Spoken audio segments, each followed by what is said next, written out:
What is going on, YouTubeverse? John Stanek from Johnny Radio here, bringing you another Top 5 on this glorious Top 5 Friday. And if you watched my special live chat this past week, you'll know that we actually had a special request for this week's Top 5, and that is the top 5 Mumford Sons songs requested by my cousin Holly Levita. Thank you so much. That was a great idea, and so happy to share my personal favorites. So let's get right to it. At number 5,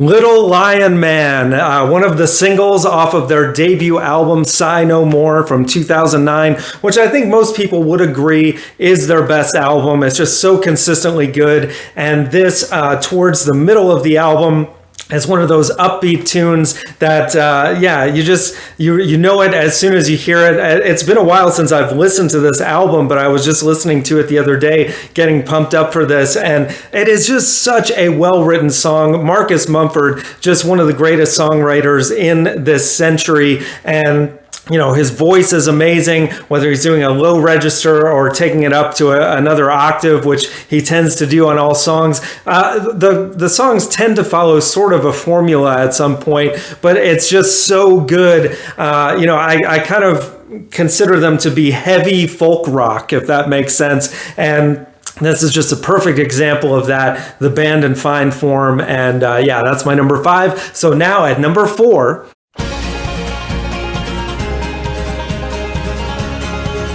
I Will Wait, the lead-off single off of their second album, Babel, which, of course, was just huge as soon as it hit. And this song especially, it just has, it's almost kind of the quintessential Mumford & Sons song. It's got the fast-paced, arpeggiated acoustic guitar mixed with that banjo with the big piano sound and the huge anthemic chorus, I will wait for you. Just a beautiful, uplifting song, and you have to have it on your list. Surprised I didn't put it higher, but there's some real gems here to come. So now at number 3,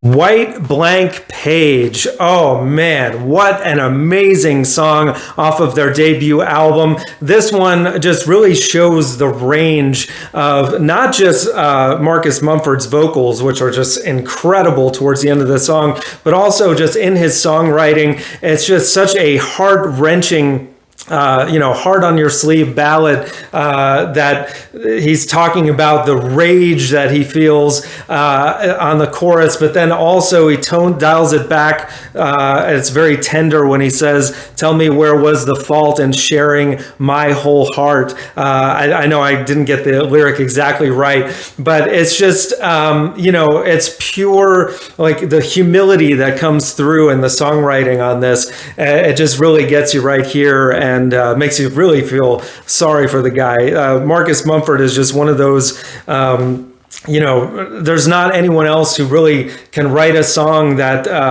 his whole heart is on full display. And that's probably why, he ended up getting the Ted Lasso gig. Many of you know he wrote the theme song for that show, which is an amazing show in its own right. But yeah, great song. And that's just my number 3. So now at number 2,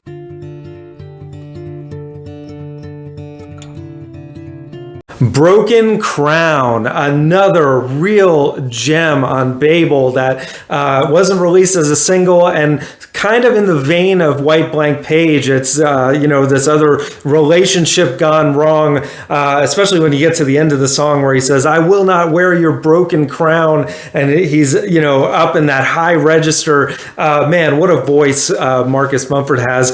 It's kind of sad because I feel like Mumford & Sons lost their way on their next 2 albums a little bit, and I'm hoping they kind of come back to the bare bones essentials that makes them so great on their next album, whenever that may be, because, Marcus Mumford's he did a solo record here recently, but the N Sons, man, they add that huge sound, and this is just another perfect example of them taking what can be seen as to some as just like a simple folk song, but elevating it into this monster rock song. It's just incredible, and that's just my number 2. So now at number 1.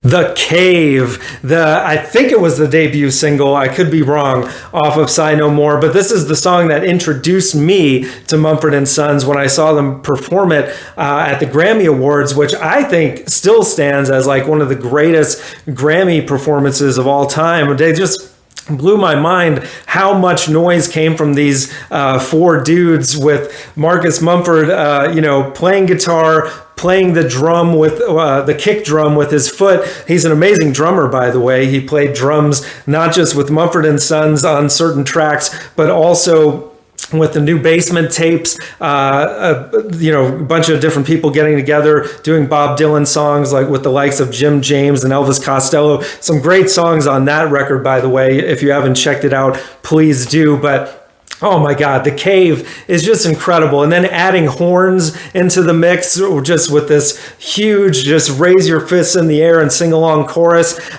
Great music video, by the way, as well. But yeah, Mumford & Sons, man, just so talented, all 4 of them. But Marcus Mumford, I just love the guitar riff on this thing too. It feels like something you've heard before, but it's totally new and fresh, and still holds up today, I feel, as just one of the greatest songs of the century. And if you haven't tuned in this past, in the last 24 hours, we posted the first episode of the top 100 albums of the 21st century. We'll see if Mumford & Sons made it, but that's on Nathaniel's channel. If you haven't subscribed to him yet, what are you waiting for? Please do that. But guys, we got top 5s every Friday right here at Johnny Radio. Album reviews, so much more. Thank you so much for watching, and as always, Viva la Vinyl. So guys, thanks so much for watching. Please like, subscribe, and be sure to ring the bell for notifications so you can always see great quality content like you're seeing on the screen right now. Thank you so much for supporting Johnny Radio, and I'll see you soon.